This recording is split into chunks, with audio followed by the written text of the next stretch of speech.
یہ کہتے ہیں اگر کسی شخص نے 5ویں رکعت کا سجدہ کر لیا اور آخر میں سجدہ یعنی 5ویں رکعت تک پڑھ لی اور سجدہ صاحب بھی نہیں کیا تو کیا نماز ہو جائے گی؟ دیکھیے اس کو سمجھیے، اگر کسی نے 4 رکعتیں پڑھ کر پھر قاعدہ اولا کر لیا، یعنی قاعدہ اخیرہ کر لیا، 4 رکعت ہیں یا 2 رکعت نماز پڑھ رہا ہے، آپ نے 4 کا پوچھا ہے تو مثال کے طور پہ آخر میں بیٹھا، تحیات پڑھی اور 5ویں کے لیے کھڑا ہو گیا تو بہتر تھا کہ بیٹھ جائے، لیکن اگر ایک اس نے رکعت پڑھ لی ہے تو ایک اور ملا لے اور آخر میں اس کو سجدہ سہو کرنا تھا۔ لیکن اگر ایسا ہوا کہ چوتھی پہ بیٹھا ہی نہیں،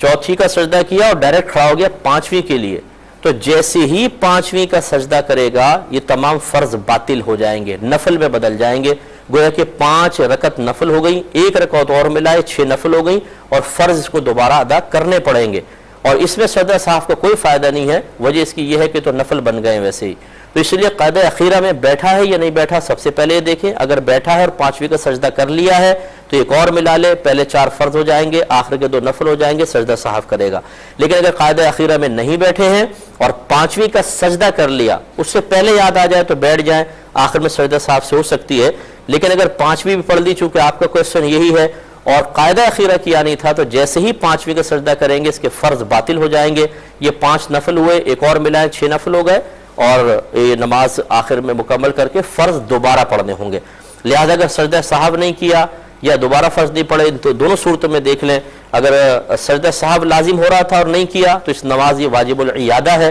امام صاحب کو چاہیے کہ اعلان کرے لوگوں کو کہ وہ نماز ہو تو گئی تھی لیکن کچھ غلطی رہ گئی تھی تو اپنی زندگی میں دوبارہ اس کو لوٹا لیں، اور اگر قاعدہ اخیرہ میں نہیں بیٹھے 5ویں سجدہ کی جس میں نماز فرض باطل ہو جاتے ہیں تو پھر یاد رکھیں کہ امام صاحب نے گویا کہ سب کی نمازیں قضا کروا دی ہیں، اب وہ اعلانیہ توبہ کریں اور سب کو کہیں کہ آپ اس نماز کی قضا ادا کر لیں۔